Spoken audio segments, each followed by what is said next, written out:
இன்றைக்கும் ஒரு அற்புதத்தின் நாளாக இருக்கிற ஆண்டவருக்கு நன்றி சொல்லுங்கள். உங்களுக்கு தேவையான அற்புதமும் அதிசயம் தேவனுடைய வார்த்தையில் இருக்குது. அந்த வார்த்தையை உங்களுக்குள்ளே வச்சிருக்கிறார். அதை நீங்கள் விசுவாசிக்கும் பொழுது, அதன் மேலே நம்பிக்கை நீங்கள் செலுத்தும் பொழுது, கண்டிப்பாக எப்பேற்பட்ட சூழ்நிலையாக இருந்தாலும் தலைகளாக மாறக்கூடிய ஒரு தருணத்தில் நீங்கள் இருக்கீங்க.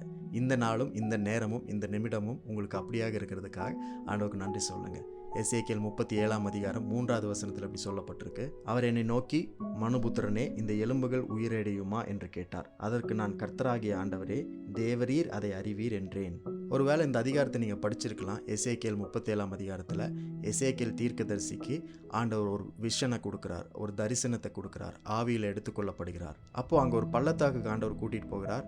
அது முழுவதும் வெறும் எலும்புகளாக இருக்கிறது, உலர்ந்த எலும்புகள், ட்ரை போன்ஸாக இருக்குது. அதை பார்க்கும் பொழுது ஆண்டவர் ஒரு கேள்வி கேட்கிறார், இந்த எலும்புக்கெல்லாம் திரும்ப உயிர் வருமா? அதற்கு எசேக்கியேல் சொல்கிறார், ஆண்டவரே, அது நீர் அறிவீர்.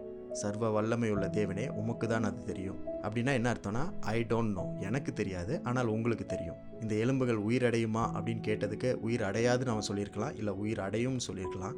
ஆனால் அதை விட சிறந்த ஒரு பதில் என்னென்னா, எனக்கு தெரியாது ஆண்டவரே, ஆனால் உமக்கு தெரியும். தி சாவரின் லார்ட் நோஸ் எவ்ரிதிங்.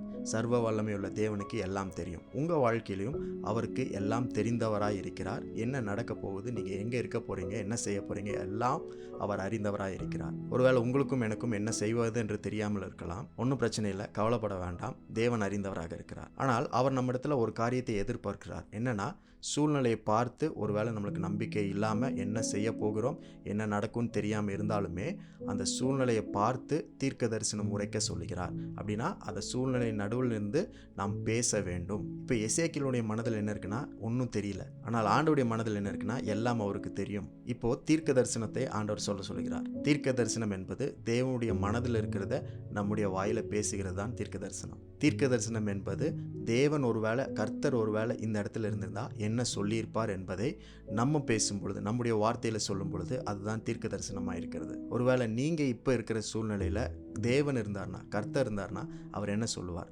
நீங்க இருக்கிற பலவீனத்துல தேவன் இருந்தார்னா என்ன சொல்லுவார்?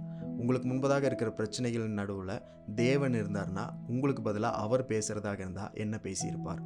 அதை நீங்கள் பேச வேண்டும். உங்களுக்கு முன்பதாக ட்ரை போன்ஸ், உலர்ந்த எலும்புகள் தான் இருக்குது. உயிர் வருமானு தெரியாது. ஆனால் தேவன் மனதில் இருக்கிறத நீங்கள் பேசும் பொழுது கண்டிப்பாக தேவனுடைய காரியத்தை, கிரியையை உன்னால் பார்க்க முடியும். In your hopeless situation prophesy, because you don't know what to do, but God knows it. Prophesying is speaking the word of God. Prophesying is speaking the mind of God. இன்றைக்கும் தேவனுடைய மனதையும் வார்த்தையும் பேசுவதற்கு நிறைய சூழ்நிலைகள் உங்களுக்கு முன்பதாக இருக்கிறது. அதன் நடுவில் நின்று எசேக்கியேலை போல நீங்கள் பேசுங்க. ஏனென்றால் பேசுவது நீங்கள் அல்ல, தேவ ஆவியானவர் பேசுகிறார். அவர் பேசும் பொழுது உங்கள் மனதிற்கு தெரியாததை அவர் செய்வார். தேவனுடைய மனதில் இருக்கிறதை அவர் செய்வார். இன்றைக்கும் ஒரு நல்ல நாள், தீர்க்க தரிசனம் நிறைந்த நாளாக இருக்குது. உங்களுக்கு முன்பதாக இருக்கிற எல்லா பிரச்சனைகளும் சவாலையும் மேற்கொள்வதற்கும் வெற்றி கொள்வதற்கும், உலர்ந்த எலும்புகள் மரித்த சூழ்நிலையை உயிரடைய செய்வதற்கும் ஒரு நல்ல அற்புதத்தின் நாள் இந்த நாள். தேவனுடைய வார்த்தையை பேசுங்கள், தேவனுடைய மனதை பேசுங்கள். உங்களுக்கு தெரியாத காரியங்களை தேவன் செய்து முடிப்பார்.